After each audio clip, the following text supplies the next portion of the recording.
Good evening and welcome again to the Marty Heiser Show. We are back. We are live. And you want to know why we're live? I'll tell you. I can prove it to you we're live because we've got the latest from Nancy Pelosi. No, this isn't the we need to pass the bill so we find out what's in it. We're already living with that. The latest from Nancy Pelosi, hot off the press. Nancy Pelosi's on today's vote. This is the debt-raising vote. We're going to have Bob McGuffey here, and some of your best pals, Larry Ditkoff, will be joining us right here, as well as financial expert Dave Straight will be joining us. And they're going to tell us all this debt ceiling thing. I don't know about you, but my credit cards are being cut. No one's looking to raise my credit limit, but I guess I don't print money like the federal government. But this is Nancy Pelosi, you know, the consensus builder, the kumbaya. Let's meet halfway. Let's see what old Nancy Pelosi has to say now. What we're trying to do is save the world from the Republican budget, not just America, not just her little districts where they have a bunch of those Obamacare waivers. Like there's a cluster of them right in her little district. Imagine that, companies wanting to be saved from the wonderful wonderful benefits of Obamacare. They have to go to Nancy Pelosi with their hat in their hand and say, "Oh, please, Congressman Pelosi, please save us from Obamacare." This wonderful thing that's been passed and shoved down our throats. Anyways, back to Nancy Pelosi. What we're trying to do is save the world from the Republican budget. We're trying to save life on this planet as we know it today. That's Nancy Pelosi. I'm wondering if maybe her medication mix was just a little off that day. You know, because if you just don't get those emotion-stabilizing drugs just right, you get a little twitch and you get a little excited. You've seen her on TV. You know what I'm talking about. Even you liberal Democrats that are watching right now, you know, we all have the crazy Aunt Pelosi's in our family that they get a little twitch going when they get excited, and all of a sudden there's some Republicans. Maybe not in Connecticut, but there were Republicans that were voted into this Congress, and you know what? They're just not having it. This tax and spend, go like we've been doing, piling up the debt. Even Standard & Poor's. Standard & Poor's. They're the ones that said that all this mortgage-backed security junk was just fine. Go ahead, go ahead. Even they can't stand what's going on. What's going to happen is the United States credit is going to be downgraded from AAA to AA. That might not seem like a lot for you, but it's going to affect everyone. Credit cards, car payments, mortgage payments, it's going to just affect everyone. You know why? You can't spend more money than you take in. You know that in your old life. This is kitchen table stuff. You know that. But the problem is, when you take from Peter and you give to Paul, when election season comes around, all those Pauls are going to vote for you. So if you short-circuit the Democratic machine from ever-increasing spending and ever-increasing taxes, all of a sudden their power base, they're like, hey, where's the cheddar? Where's the cheddar for us? That's how this deal works. You raise taxes, get it from those dastardly rich people. You know, the corporate jet types. I'm sure that was tested exclusively in the halls of the Democratic National Committee. Yeah, go with the corporate jet idea. You know, those are the guys that aren't paying enough. But you know, you come to find out, the top 2% of wage earners in the United States pay like 90% of the federal taxes. But they're still not paying enough. Even in the state of Connecticut, you've got lowly Greenwich, Connecticut. One town raises 17% of all the state taxes out of one town. But it's not enough. It's not enough. Because you know what?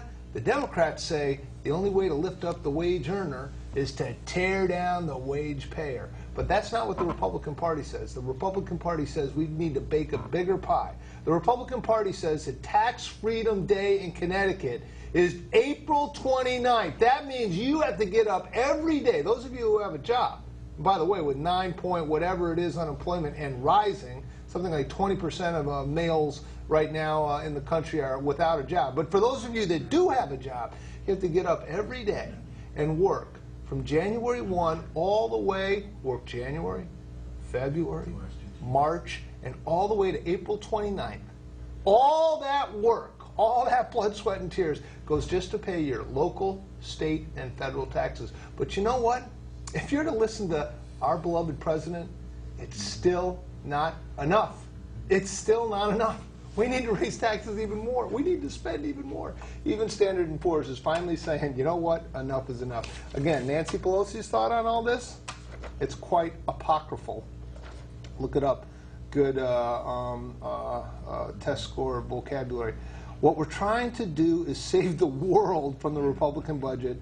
We're trying to save life on this planet as we know it today. That's Nancy Pelosi of the, we need to pass Obamacare so we can find out what's in it.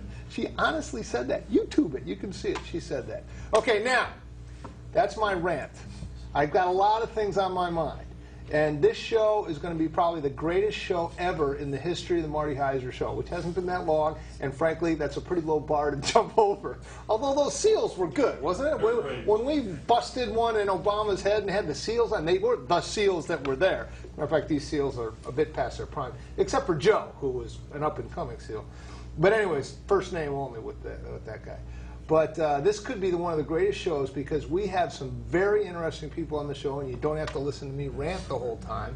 And we've got a gentleman here, the chairman of the board of finance, or chairman of the board of education for Danbury, Irvin Fox. And one disclaimer: Irvin doesn't know me from Adam, so when I come on here and rant with this red-blooded red-blooded Republican stuff, it is not necessarily the opinions expressed by the guests on the show.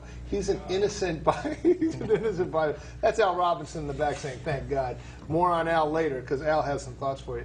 But those opinions do not necessarily reflect those of the we'll call them non-combatant members of the show.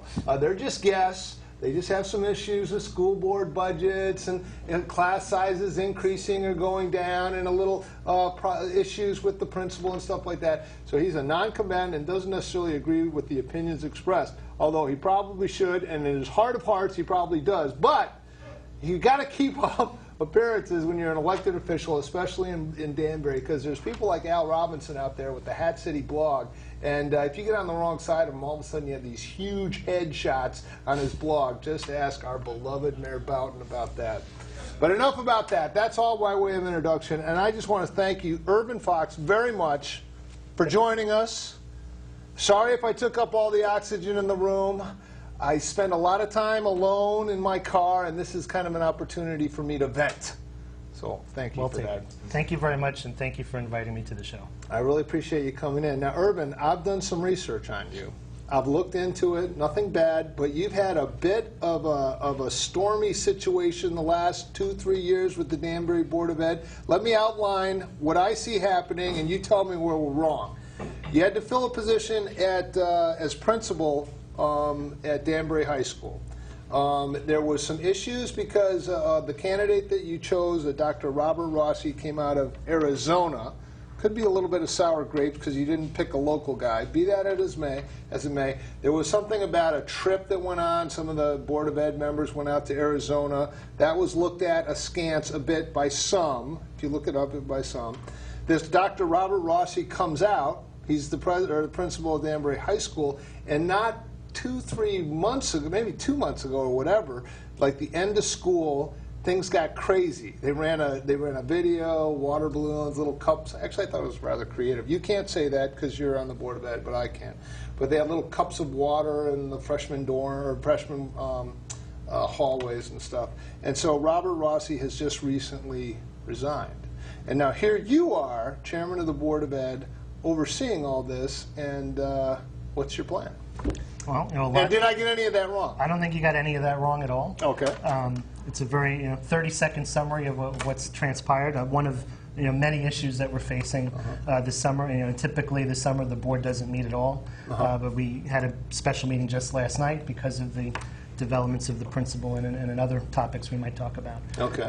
But yeah, it's true. The principal did resign. I don't even think it was 2 months ago. It may have been 2 weeks ago. Really? Okay. This is a hot topic. It's a very fresh topic. Yeah. And resigned for personal reasons. He did send us in his resignation letter. It indicated for personal reasons, and he went back to Arizona.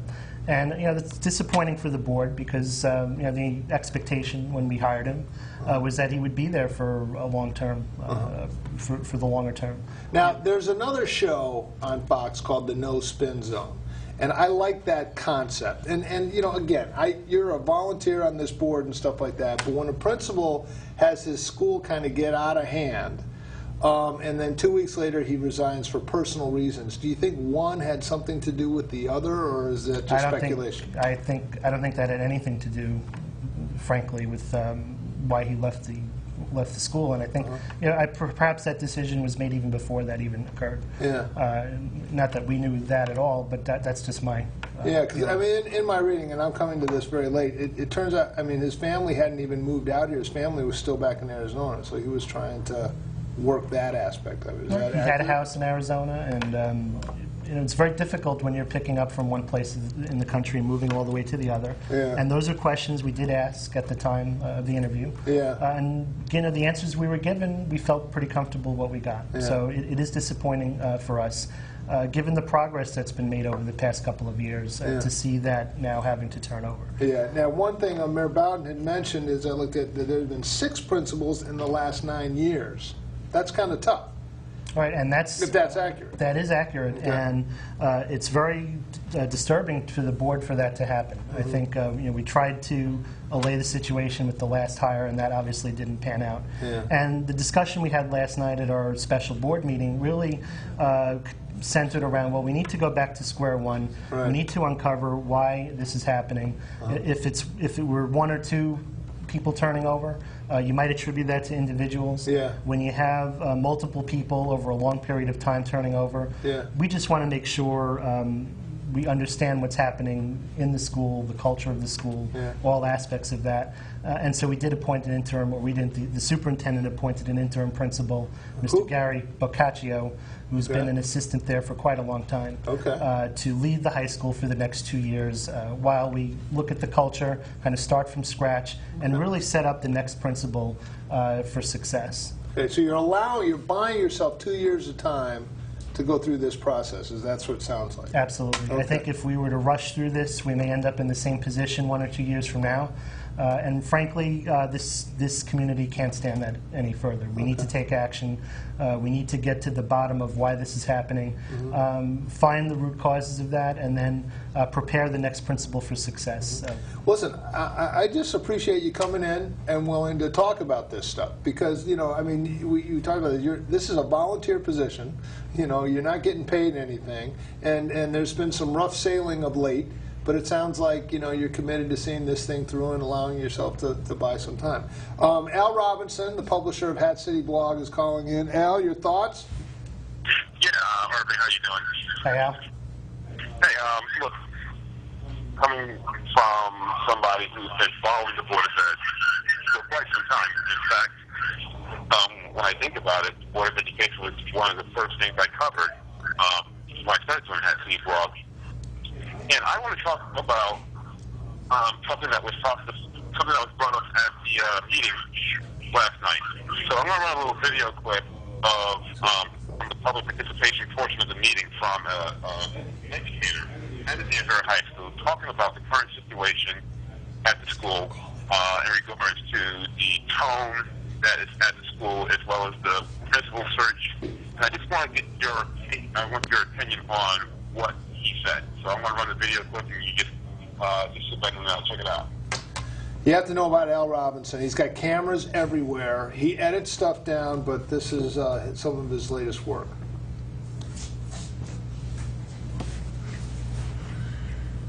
Can you get the sound up in here? No, that's why the door's open.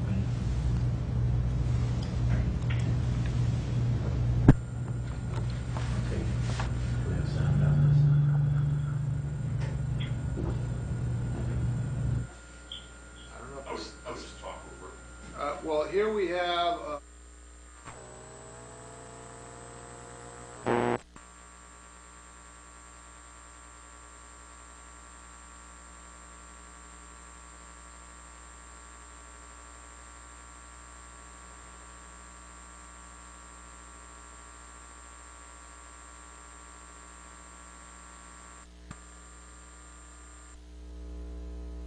So coming back here, we have a gentleman that was at a Board of Ed meeting. It was a special meeting we had. Especially, and I've actually gone, if you go on YouTube, there's quite a collection of these Board of Ed meetings that they had. But what was the gist of what that gentleman was saying? Do you remember? Well, I think it had to do, this was early on in the meeting. Go ahead. Hey, sorry about that. There's a problem with the video. But basically, Irving knows what the conversation was all about, and I'll just summarize real quick. the teacher was talking about that there is a definite problem with morale at the school, at the Danbury High School. It's been going on for a number of years. And it's unfortunate that kids who have gone to school for 4 years have had multiple principals. Because each time a principal comes in, there's a new type of criteria they come with. And it's a problem. It's a serious problem at the school. There's a problem with morale. And I just want to find out, because you have been on the board for a number of years, so a lot of these things have happened under your watch. I just want to get your opinion on this. What is going on at Danbury Heights to the point where we're hearing multiple educators who are there saying that there's a problem going on with the school in terms of morale? And I think it's a serious problem because, again, we're just talking about kids. All right, thanks. What about that? Is there any validity to that? What I would tell you is a lot of the discussion we had later on in that meeting centered around exactly that topic, where it's really unacceptable to have turnover at that frequency, or even half of that frequency. I think is just unacceptable. Yeah.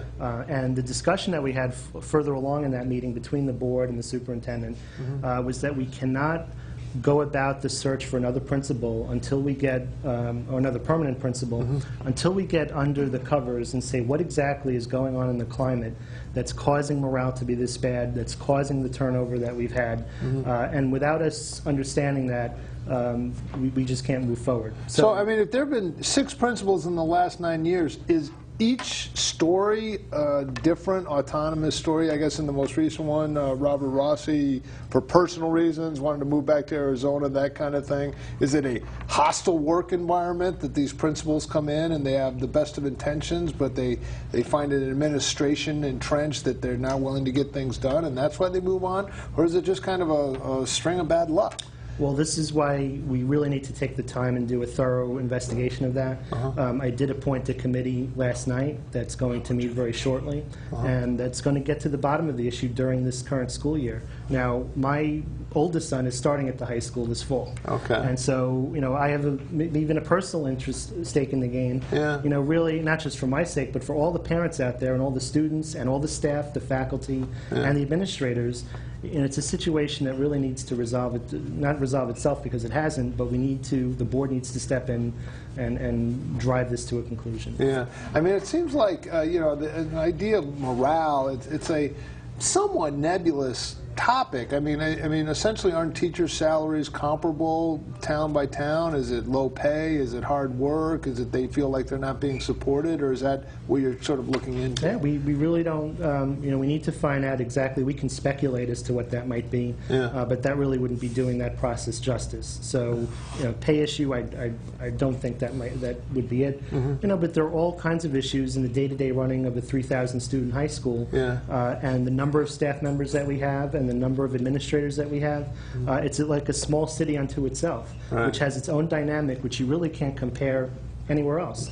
We vary between the largest and the second largest high school in the state of Connecticut. Wow. How many students go to Danbury High School? Just short of 3,000. So, and that number is growing. Yeah, that's another thing. We wanted to sort of in the lightning round here. One thing you're talking about is there's space issues because the student population is actually growing in Danbury High School. Is that accurate? Yeah, and in the district at every level. It's most of the state of Connecticut, most districts in Connecticut are actually seeing a decline.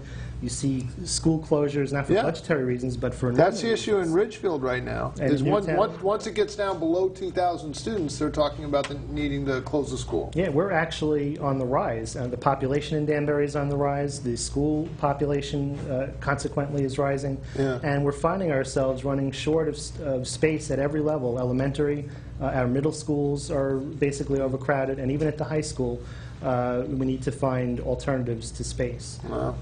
You got a lot on your plate. You sure you wanted to be chairman of the Board of Ed here? Well, this is why I jumped in. I started out just writing letters to the paper. I was really not satisfied as to how the schools were portrayed. There is a lot of good that's going on in the schools that really wasn't getting much press. And there are issues in the schools. And being a parent, I decided to jump in and get involved. Okay.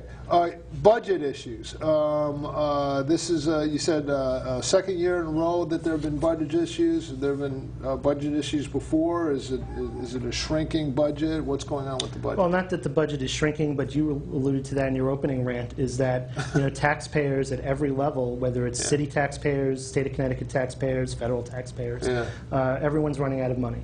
And the costs keep rising. So inflation keeps rising. You're looking at the school district salary costs, more times than not rise, although our unions have been very cooperative as of late, and arbitrators have been cooperative as of late. What about health care? Are you going to a health savings account? Is that one of the things that you've been able to work through, or not really? That hasn't been looked at in Danbury, but we did 2 or 3 years ago rebid out our service provider, so we did switch health care providers. It's a huge part of the budget, isn't it? It is. That and salaries account for about 80% of our spending. And I have to ask you, I don't mean to put you on the spot because you come in here as a volunteer, but if you had to do it over again, if I give you a mulligan on this, would you rethink having 2, 3, or 4 people fly out to Arizona to interview this guy?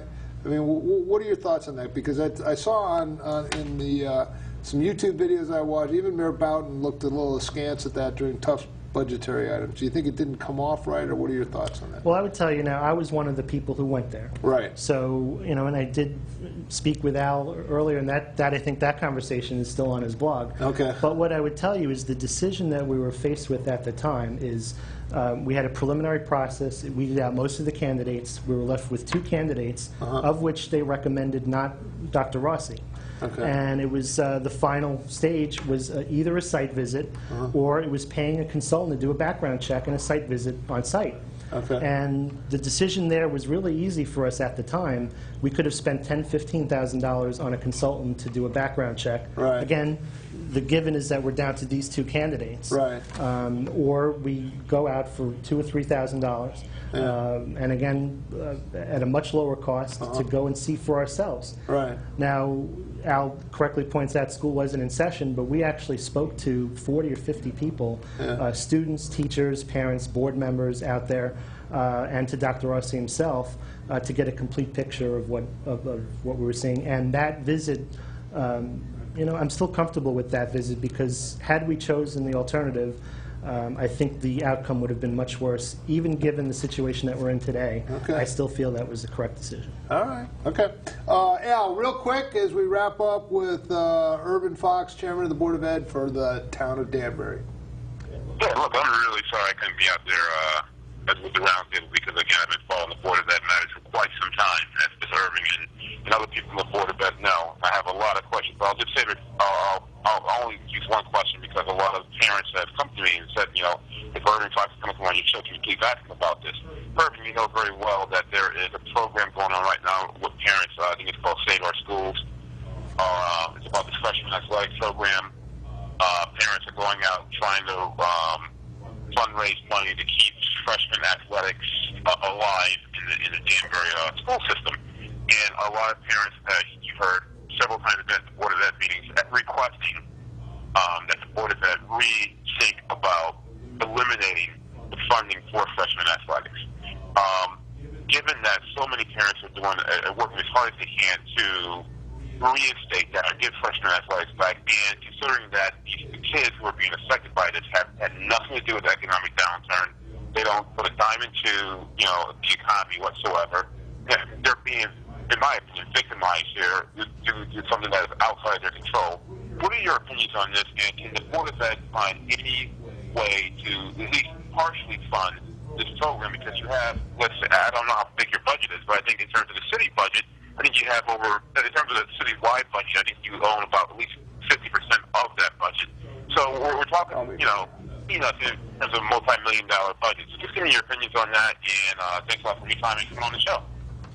All right, how about that? Is there? We don't have as much money, but is there enough money to fund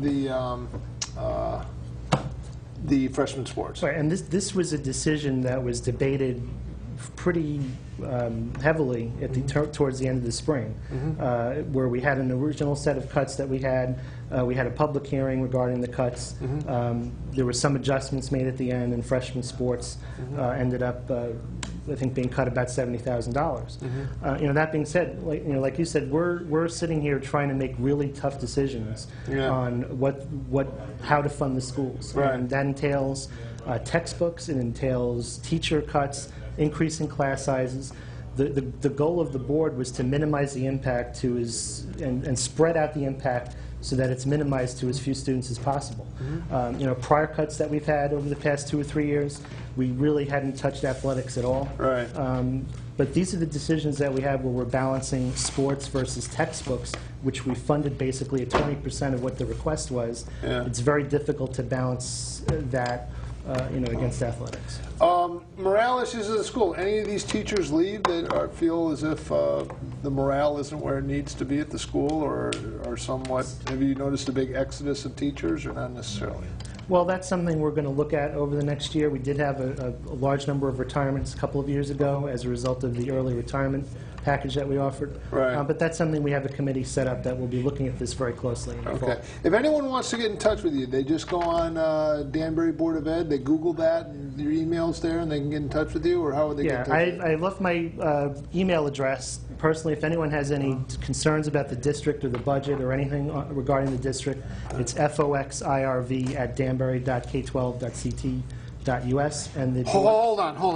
I have it in there. Oh, it's in there? Okay, Okay, so it's hopefully on the they can put it screen. up on the board, or they can just Or go it to will be on the Danbury screen. Board of Ed and they can get you that. Or go to danbury.k12.ct.us. You're wearing me out here, Irvin. You're wearing me out with all this. Just Google them. This is a lightning round. We got to work quickly. Thank you so much for coming in. I appreciate it. I Thank really you very much, appreciate it Marty. very much. And by the way, his lovely wife also writes for the Danbury News Times, so look for her Hi, Sandy. byline as well. Yeah. Hi, Valerie and Al. So thanks a lot. Now, there's the Danbury, Fox, River, Danbury, K12CT.us. Just write that all down, or you can Google them. I'm a big Google guy. Next up, we had a really interesting time in Greenwich, Connecticut, don't you know? Yes, the aforementioned town that pays 17% of all the state taxes collected in our lovely nutmeg state. And the Marlin diving team is getting ready to go to a national competition in Knoxville, Tennessee. The competition will take place in Knoxville, Tennessee from July 29th to August 6th. Shannon Diane and Mandy Kennedy will be competing in the age group of 12 to 13-year-old girls, 2-meter, 1-meter event, and it goes on and on and on. All I can tell you is these kids are cute, and they can really do a great job, and this is what we saw down at the the Greenwich YMCA as our crack team of high-tech people. You may see that head right on television. Yes, that's Dave Straight's head, and this is what we saw. Okay, we are here. We are incredibly excited to be here with the Greenwich YMC Marlin diving team. Yay! And these fine young boys and girls are headed to Nashville, Tennessee for the national competition. They're taught here at the YMCA in Greenwich by none other than Mark Lindsay, a former gold medalist. What's it like to be taught by a gold medalist in diving? It's really exciting because he can give you really good advice on how he got that good and stuff. Does he ever show you guys the gold medal? Have you ever seen it? We actually haven't seen it yet. So he doesn't come out in his swim trunks with his gold medal on all the time, like kind of athletic bling bling. No. Okay. All right. Now, what's your name and where are you from? I'm Kaylee and I am from Greenwich. Okay. And how long have you been doing this? Well, how old are you? I'm 14. Wow. And how long have you been doing this diving program? Since it first started 4 years ago. And what's your name? I'm Ellie. I've been diving here for 3 years. And how old are you? I'm 12. 12 years old too. Now, you guys are going down to Nashville, Tennessee. Are you flying down there? Yes. Okay. Now, are you nervous at all about what's going to happen down there, the competition? What do you think? Yeah. But me and Ellie, we're not going, some of the people made it, but some other people didn't make it yet. So, yeah. All right, so it's kind of like the representatives of the team that are going down. Okay, now you guys are involved as well, right? On the diving team? And what's your name? Quinn. And how old are you? 7. Okay, and what do you like best about being on the diving team? I like to dive a lot and... Have you ever done a belly flop where you land right on your belly and it really hurts? Yes. What's the most difficult thing you ever did off a diving board? Have you done a triple back somersault and land on your head? No, the most difficult dive I've done is a 1.5. A 1.5? Yeah. Very good. All right, You kids down there, come down here. All right, now what are you guys excited about this competition coming up? What do you think? Watching all the different competitors do their best. How many other teams are there going to be at this competition in Nashville? Do you know? I'm not very sure. I don't know. Oh, do you know how many teams are going to be? No. All right. We're going to have you guys show us a couple diving trips off the diving board. What are our vast viewing audience going to see you do? Go ahead. What are you going to do? I don't know. You know, well, we want to have some excitement. Are you going to flip around or jump backwards, or what's going to happen? I'll do inward double. An inward double, right here on television. Yes. Okay, well, thanks a lot. We're going to go over there and see what you guys can do. So come on and show us. We're here with Annabelle. She's 10 years old, and you're going to be competing in Nashville. What are you going to show us right now? A front one half. A front one half. Okay, good luck in Nashville. I hope you win. Thank you. All right, so Annabelle's going to show us a front 1.5. Watch this.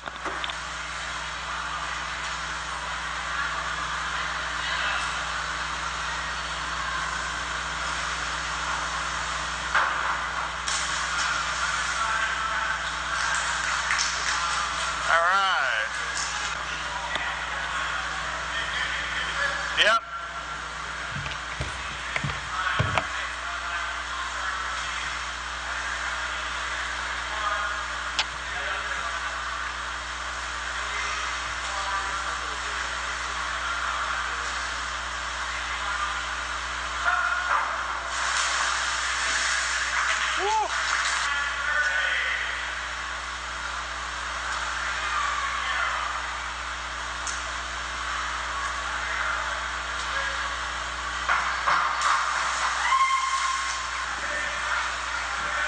Give us a big dive.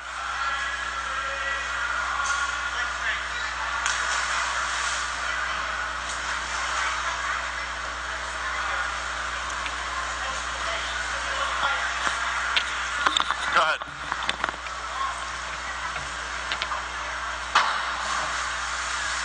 Nice.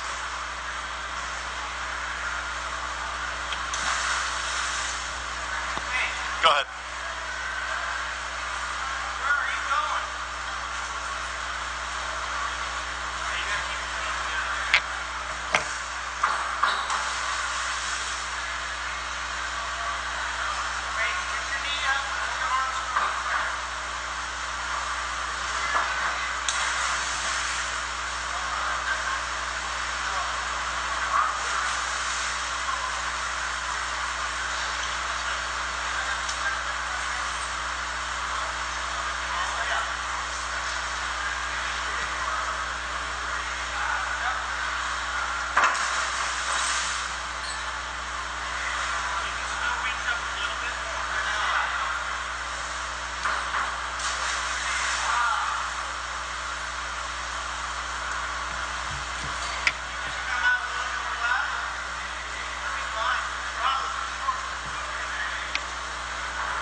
Of the Greenwich YMCA Marlin diving team, Dylan Korn. Dylan, you get to put these great young talents to good use. How did you get involved in this diving program?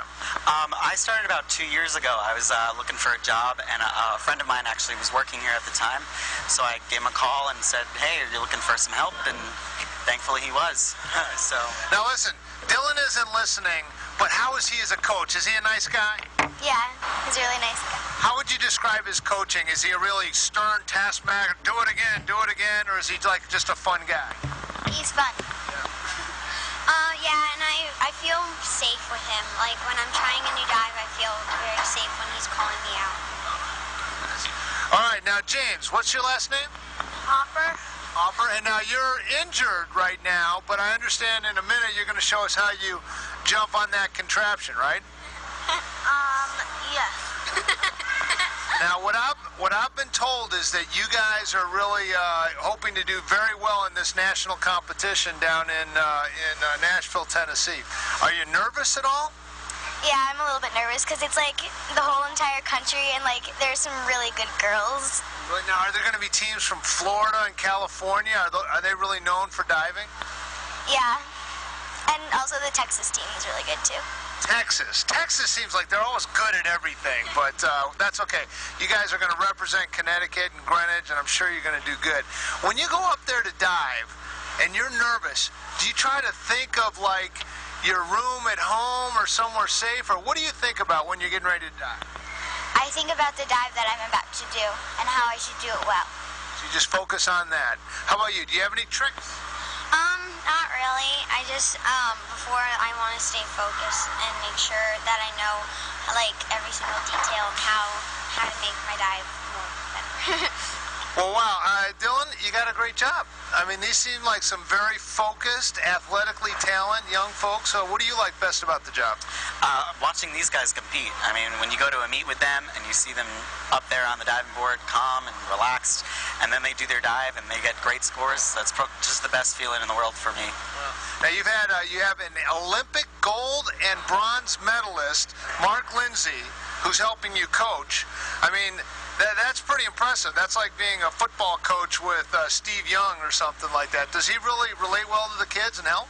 Yeah, the kids love him. He's taught them a lot. He, showed them a bunch of diving videos, and they got to ask him questions about, how do you get over fear when you're on the diving board. He had some great things to tell them. So it's been a lot of fun to watch him work with the kids. Okay. Now, if there's parents at home that want to have their kids get involved, if they just Google the Marlin Diving Club in Greenwich, will the information come up and they can get involved as well? Yeah, the best way to find us is to just Google Greenwich YMCA, Marlin's Diving, and you can go to the Greenwich YMCA website. Under aquatics, we'll be there, or just send us an email, marlinsdiving@gmail.com. Excellent. Well, listen, thank you so much for letting us come and see your diving. And James, we still wanted to see you do some crazy stuff on these ropes. So you going to show us? All right. Thanks a lot. Thanks for having us. Okay, Dylan, we're here with your star athlete, James Hopper. First, how does this rigging work, and what's the thinking behind it? So the way the rigging works is they get hooked up into a harness, and they're able to do some of the dives that maybe they're a little scared of before they get to the water. So, this is a nice, safe place to learn how to do your dives. Okay, excellent. James, you're out here, you're about to walk the plank, you're going to do a death-defying feat. What are your thoughts? I'm not really scared because I do this a lot, so I don't know. It's not really scary. You pretty much trust the ropes, like they'll catch you if you're going to go head first somewhere, right? Well, yeah. All right, well, thanks a lot. Well, let's see what you got.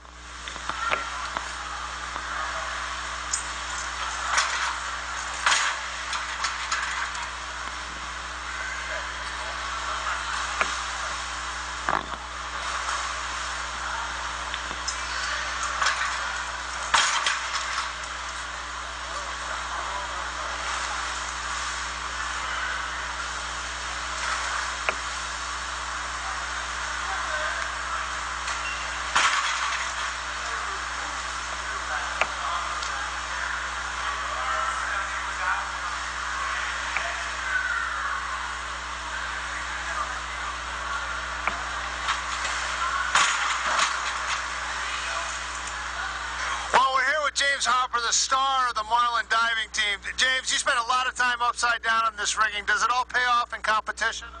It does, because I got first in everything at zone, so it actually does pay off. So your hair, you're literally hanging out at the Greenwich YMCA, and we wish you a lot of luck in your competition. Well, thank you. All right, hang out. Okay. Well, there you have it. We're going to have a little bit more with hopefully one of the gold medalists from the Olympics, and a little bit more about the Marlin Diving Club here at the Greenwich YMCA. I'm telling you, they've spared no expense here, and these are some impressive young people, so stay tuned.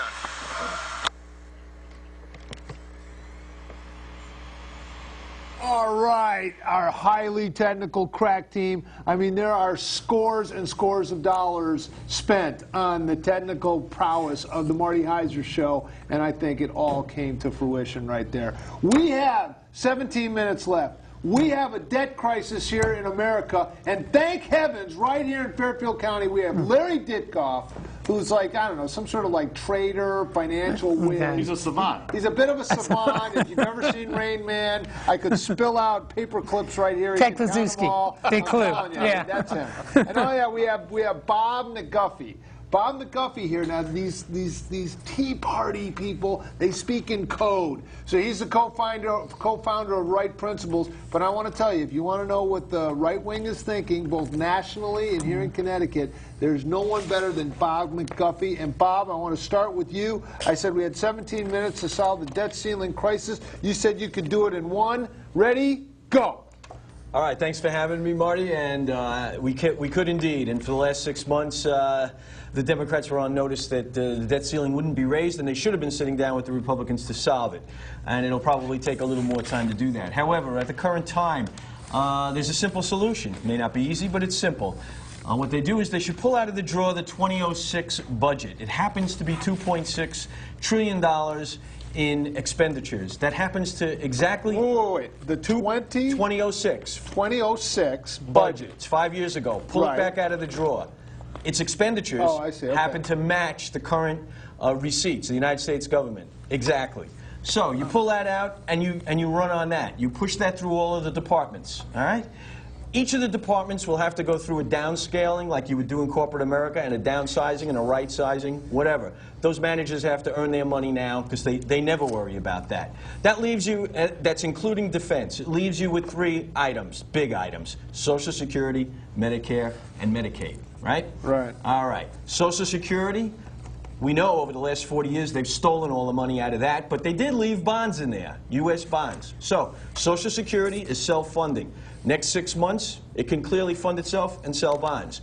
During this 6 months, you're going to have to negotiate the reforms of Medicare and Medicaid to right-size it for the economy and for the receipts we're taking in. So you have 2 programs left, Medicare and Medicaid. And what you do with those is you wrap a special bond offering around those, and you float out bonds just to finance them in the interim while they're being reformed. By the end of the year, you should have your negotiations done, and you can be finished. So in a nutshell, right now, money's coming in the door. Correct. Equal what we spent in 2006. Exactly. Ergo, pull off 2006's budget and run with that. Correct.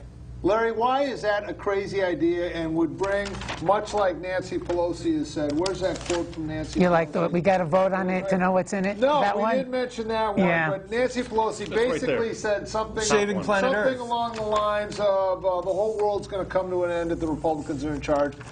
A sentiment that I think you mildly agree with. In your heart of hearts and behind closed doors, you would agree with that. Why is what this gentleman just said Well, crazy? I don't think it's crazy, Marty. I just think the world's changed a lot since 2006. We've had a banking crisis, we've had a debt crisis, and simply taking out a budget from 5 years ago and saying, well, that's what we're going to spend today, I don't really think addresses, the needs of today.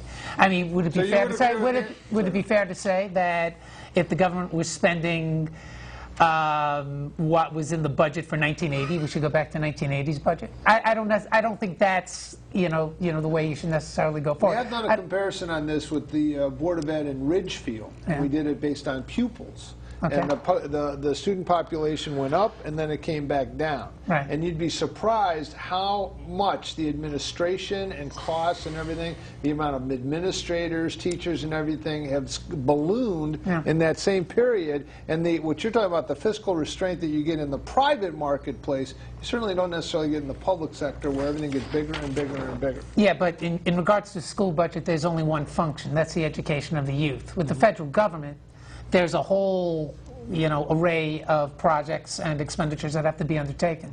So it's not as simple as necessarily going back and taking a cost per student, or if you want to say cost per person, if you want to use that analysis in the United States. Okay, and so you say the harebrained idea won't work. What's your solution? Well, Marty, why don't you go with Obama's plan, right? Wait a minute. Well, he doesn't have a plan. Well, he's waiting for us to come up with a plan. I don't think that's true, Marty. I think the president, really through Harry Reid, the president wants originally I think both sides agreed on the $1.2 trillion in spending cuts over 10 years in discretionary spending.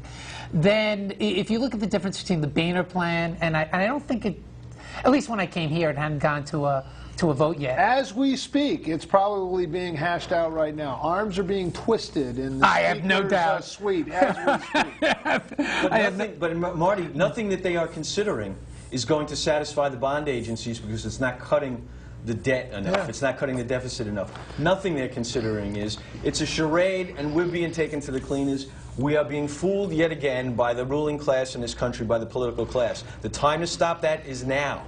The rating agencies aren't threatening a downgrade because we're not going to take on more debt, another $2.5 trillion debt like the president and the Democrats want to do. It's because we're not cutting enough. That's the problem. Yeah, You want the right answer now? Yeah, hold, Larry, and then Dave Straight's Daddy's here. He's going to straighten this off. Well, Go ahead. Most appreciated. The rating agencies aren't considering a cut in the debt rating because we're not cutting enough. They're considering a cut because we're not going to be.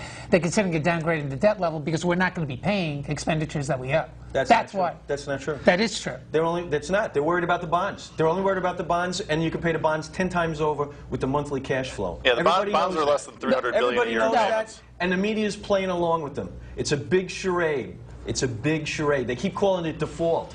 There's $15 billion a month in bonds that have to be paid, and the tax receipts of the United States government are $190 billion a month. They can pay them 5 times over. There is a little cushion there, Larry. It's not exactly No, true. it is. It's as simple as that, and let's not make it complicated.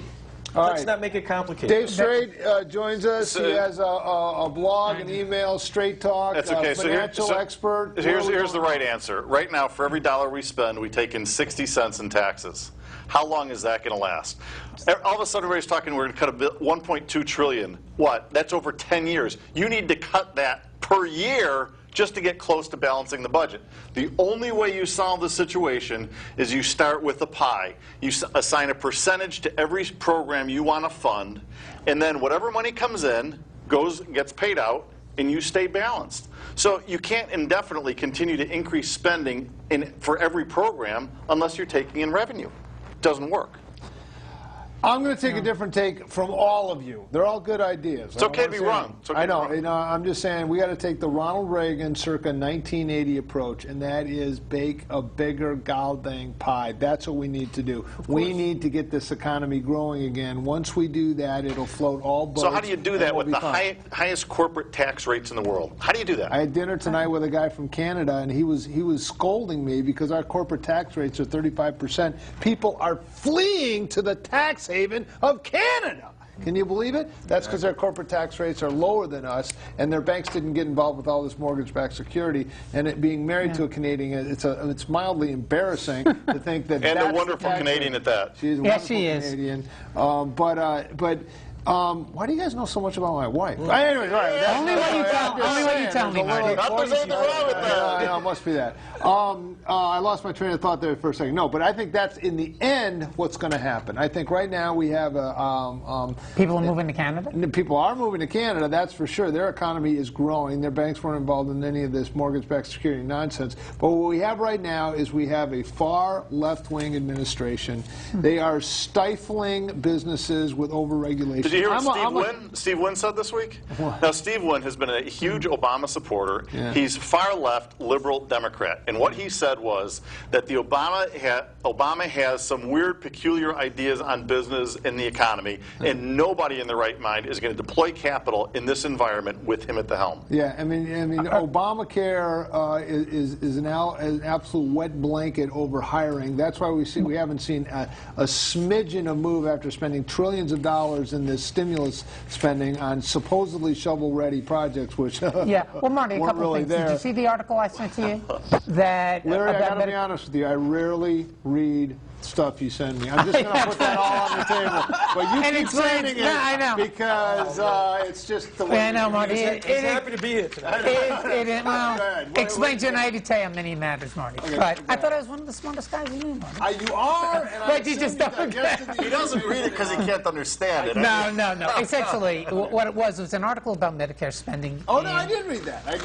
In Oregon. Yeah, and what it shows, because again, you brought up the president's plan, the health care plan, and all you talk about is it's the job killing, Obamacare, and whatever adjectives he used to describe it. Yes. And you've been pretty clear about it the last 3 times I've been on the show. But what it shows is that people on the lower edge of the economic scale who have health insurance are less likely to be sick, more likely to have a job, more likely to pay taxes, more likely to be contributing members of the economy, and less likely to be dependent upon social programs. Okay, so then basically, since Obamacare has passed and you get all these benefits from that, then I guess everything's fine, isn't it? Marty, the point was not that there was nothing wrong with policy. The point is, you just look at things from a very narrow point of view, and that is the cost. You don't consider 20% you of our don't consider economy is taken you don't over by the consider government, and it's stifling economic yes, growth. I know, Marty. It's Pretty all, narrow, it's all part of the grab for power that's done by the Do you know how many Democrats. No, hold on. But what about? Okay, are you telling me there's no difference that there's no improvement in individuals' lives when they have health insurance as opposed to when they don't? I don't know. There's a caller calling in. Caller, is there a benefit in your life if you have health insurance as opposed to not having it? I would think so, seeing that, you know, either you're going to have health insurance or you're going to be going to the emergency room and doing things that way. But let me get on to something else real quick. And I'm sure you know what this is. This is Al Robinson, founder and publisher, if that's what you do with a blog, I don't know, of Hat City Blog. Go ahead, Al. Okay, real quick. But I want to get everybody two quick points. I think during the last campaign, I think everybody was up there on the panel, with the exception of Larry. I was up there on the panel one time when we talked about spending. I said, look, there's only a few things you're going to do to stop spending. You're going to either cut entitlements, you're going to cut defense, or you're going to have to deal with these subsidies. And one of these things has to be taken care of. You know, where are the look at in terms of cutting defense, cutting oil subsidies, cutting farm subsidies? Number two, there's a 14th Amendment that people are debating about right now, which basically says that, you know, the United States can't default on debt. You know, it seems a little outrageous that we're going to default on our debt. It's kind of like if you got a credit card, you're not going to make a payment on it. What are your opinions on the 14th Amendment, and could that be implemented to avoid this entire debt ceiling nonsense in the first place? Thank you. You know, I find myself agreeing with Al Robinson on this. I think it's terrible that this warmonger president that we have has invaded a peace-loving nation like Libya and gotten us involved in this yet a third war, and it's draining our finances. I think he's completely right. How could we possibly have gone to war with yet another Middle East country in a time when we're in this deep recession, and we just can't afford it? Don't you think it's terrible? What's the cost of the incursion in Libya, Marty? I think it's it was going to be a matter of days, and we're out to 6 months. I heard they were going to have it up at 3:30 in that afternoon. Well, it's now over I don't $3 recall. billion. I don't recall. How much? It's over $3 billion. Yeah, it's 100. You're talking about $1.2 trillion. But how did we get there? I mean, he it's ran insanity. on, I'm going to get us out of two wars, and before you know it, he added a war. He said, unless there's an imminent threat to the U.S., or he has congressional approval, he will not engage in a military action in a foreign country. What are we doing there? Well, you know, I just had a thought. It's really the three of us against Larry. Why don't we just jump him right here and just... No. I'm just... I don't mind. He can come bursting out here. It's three of our brains to one of his. Alan's going to come. Marty, just leave him. His ideas will implode upon him. I sign up for everything Al said when he dialed in. Absolutely. Okay, sorry. Go ahead. I already said the 2006 budget would shrink all of it down. Defense, all of it. Absolutely. Absolutely. Why are Republicans against that? They're not. Republicans don't want to. Oil subsidies were on the table. Absolutely. They're just not going to let Obama demagogue them by comparing that to the cuts. Basically, what Al Robinson is saying, here's it in a nutshell. Republicans have their constituencies. Farm subsidies, big agriculture. Think of North, South Dakota, Nebraska, Oklahoma, all those. When you see the map, they're all red states. They all vote Republican, so all those guys have to have those farm subsidies. Big oil. Think Texas, Houston, all those oil companies get subsidies. They get subsidies. They don't want that. Defense, that's kind of a Republican thing, you know, defense spending. So what he's saying is Republicans are unwilling to go after their sacred cows, but boy, they want to go after Social Security. I'm just saying what he's saying. Yeah, I know, but I don't agree with him. But he's saying the Democrats have Social Security, Medicaid, Medicare, and welfare and all that stuff, and that's their constituency, and they want to keep cutting that. But I think what everyone's saying, including the Democrats, Democrats now is they're saying, look, we're spending too much goddamn money. We got to cut everything. Is that right? No, I don't think they want. I don't think they want to cut the entitlements at all. But they have. They have. Obama says 1.2 trillion. No, he said that. That's a rumor coming out from behind doors. That's all. That's not. No, it's a part of Harry Reid. No, it's part of Harry Reid's plan. Obama. Wait a second. Wait a second. Obama raised the national budget 25% in the 2 years he's been in power. Check the numbers out. He does not want to cut any of those programs. He exists for those programs and for them to grow. He intends to grow this government. He's grown at 25% in 2 years, and he has no intention of cutting anything. Obama was when Obama ran, he ran on the Keynesian playbook. Like it, dislike it. That's of course up to you. But he was pretty clear there was going to be a stimulus package, and there was going to be, for a period of time, a certain amount of increased government in order to get the country going. You don't like it? That's of course. That's all. It was government-to-government transfers. It was transferring government workers in the states to kick the can down the road 1 year. And it did. That's all it did. You know how many checks the federal government sent out last month? 211 checks to people in America. Million checks. 211 million checks. I said 211 checks. Million. That's 211 million checks. It's a matter of dependency. They're creating a national dependency, and it has to state. stop. It has to stop, and that's what this is all about. That whole dependent lifestyle has to stop. We can't all be dependent on the government. We're done. We're done. We're toast. That's what has to stop. With 47 million people on food stamps. It has to stop. Yeah. We can't pull away. It would be nice if you took. It would be nice if you took away the same amount of. I'm just glad. Thank you so much for joining us on the Marty Heiser Show. What we've been able to do tonight is really find some common ground. I feel the love. Do you feel the love? I feel like having a group hug and singing Kumbaya because we figured it all out. And that's what we do here on the Marty Heiser Show, where you always get the truth. And by the way, next week, I'm going to be in North Carolina visiting my parents. But Dave Straight will be holding down the fort. It'll have a 100% political show. That means we're not going to have little diving teams or, you know, Danbury. It's going to be 100% raw politics, and he's going to have some guests on. I'd like to see Larry Ditkoff back because he's the only one that can stand up for the Republican or for the Democratic view on these things. And I want you to join us next week, same time, same station, right here where you always get the truth. It's going to be Dave Straight hosting the show. Thanks for joining us, and thank you to my guests. I think we've made a lot of progress here. We're this far away from solving the whole problem. Cut the budget!